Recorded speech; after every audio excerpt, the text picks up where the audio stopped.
धार्मिक Ramlila greater Noida sector 51 एचर में प्रतिवर्ष की बात ही इस बार भी लीला का मंचन बड़ी धूमधाम के साथ किया जा रहा है। देखिए लीला मंचन की कुछ खास झलकियाँ। मैं गुजारिश करना चाहूँगी सिंह जी, गीता सागर जी, ज्योति सिंह जी, हमारे मुख्य अतिथिगण आते हैं हमारे बीच। हमारे जी का पवित्र यहाँ पर हम पावन पर्व मना रहे हैं। आप सबसे से गुजारिश करना चाहूंगी हमारे सदस्यों से राजकुमार नायक के लिए मैं उस महागाथा के मंच पर सुशील जी महाराज के साथ खड़ा हुआ हूँ, जिनके कुशल निर्देशन में ब्रह्मांड की यह कथा, जिसके पात्र सभी के लिए अनुकरणीय हैं और एक कुशल निर्देशन हमारे महाराज इस महागाथा को दे रहे हैं। निश्चित तौर से ये ग्रेटर नोएडा वासियों के लिए बहुत फख्र की बात है। मंच पर उपस्थित हमारे जिलाध्यक्ष राजेंद्र मावी जी, हमारे मंडल अध्यक्ष शर्मा जी, चैनपाल जी, और इस तिथि को अक्षुण और जिंदा रखने में जो योगदान इस महागाथा का रहा है वह किसी अन्य कथा का नहीं रहा।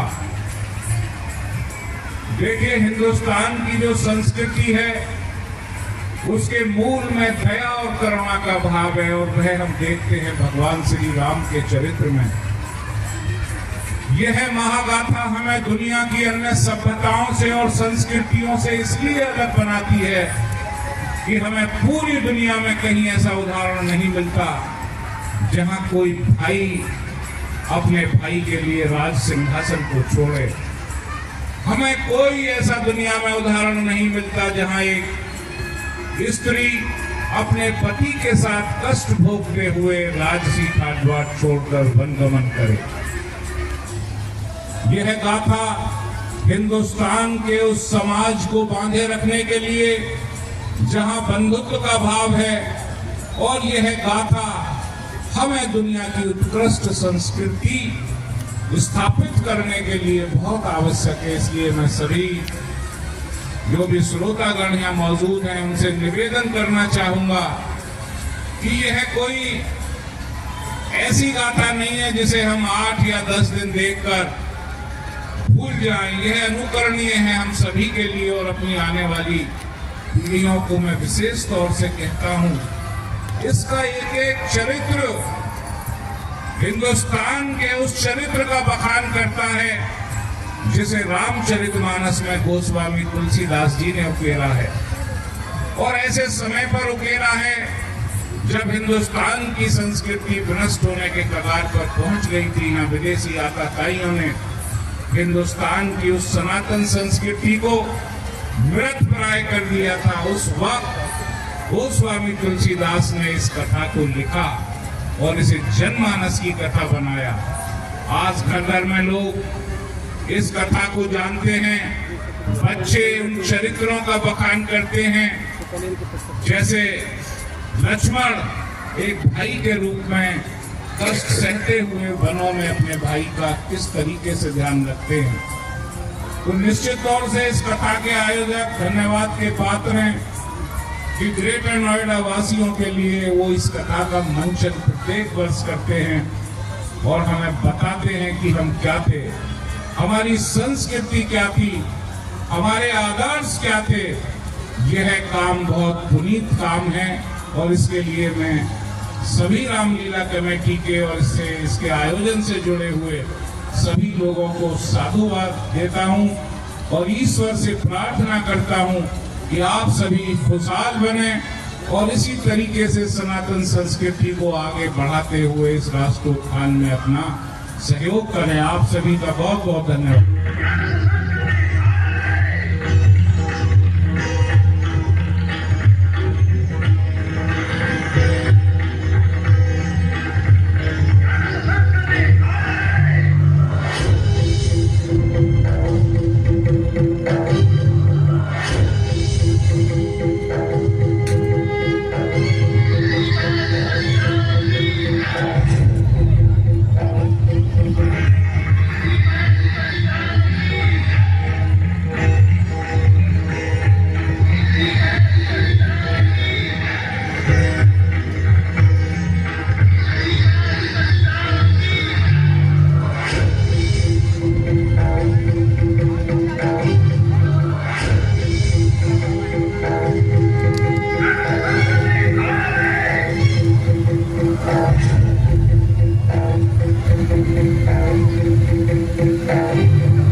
दशों दिशाओं के अधिपति दिक्पालों, धरती के विस्तार पर सांस लेने वाले दानव, दैत्य, निर्वचों, सभी सावधान होकर सुने।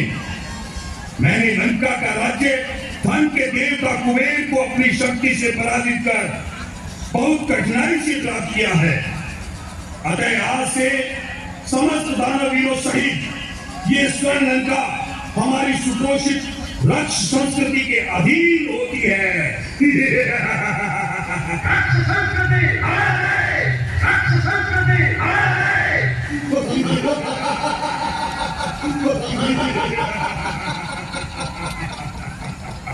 रक्षपति, यद्यपि ये सत्य है कि आपने कुबेर को जीतकर लंका में अपना राज्य स्थापित कर लिया है, परंतु हम राक्षसों को देवताओं से विरोधाभास नहीं करना चाहिए।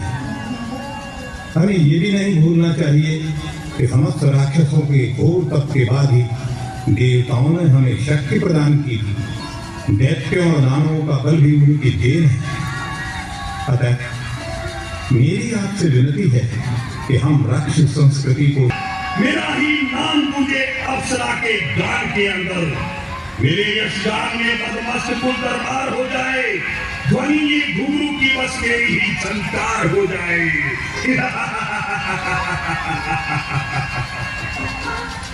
मेरे अग्रज विश्व में राक्षस संस्कृति के संस्थापक लंकापति लंकेश, क्या कोई बीच का रास्ता नहीं जिससे राक्षस संस्कृति व आर्य संस्कृति दोनों जीवन शैलियों में आपस में समन्वय बना रह सके?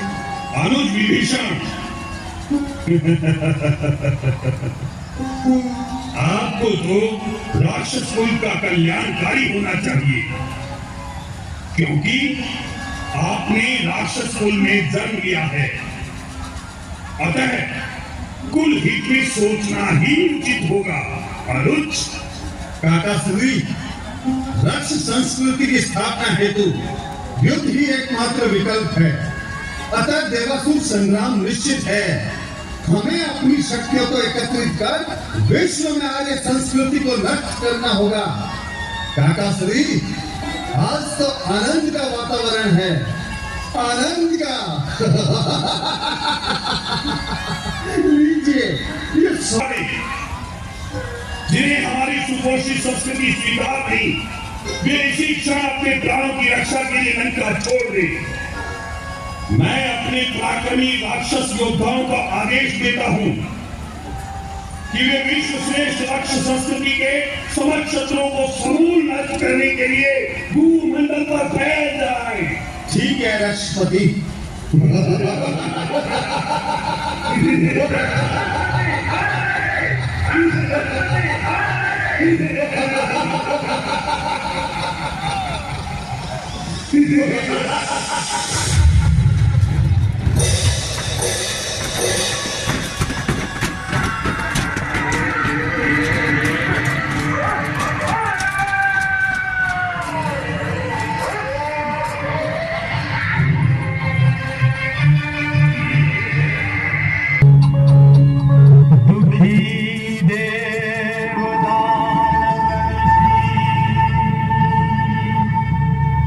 करने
मुनि सिद्ध सुरेसा, तुम ही लागी धरि हऊँ नर बेसा। कश्यप अदिति महातप कीना, तिन कहूँ मैं पूरब बर दीना। ते दशरथ कौशल्या रूपा, कौशलपुरी प्रगट नर भूपा। तिनके घर अवतर हुई जाई, रघुकुल तिलक सौ चारों भाई। हे सिद्ध मुनि गंधर्व व देवताओं, अभय हो। मैं शीघ्र ही धरती पर जन्म लेकर अधर्म का नाश करूंगा।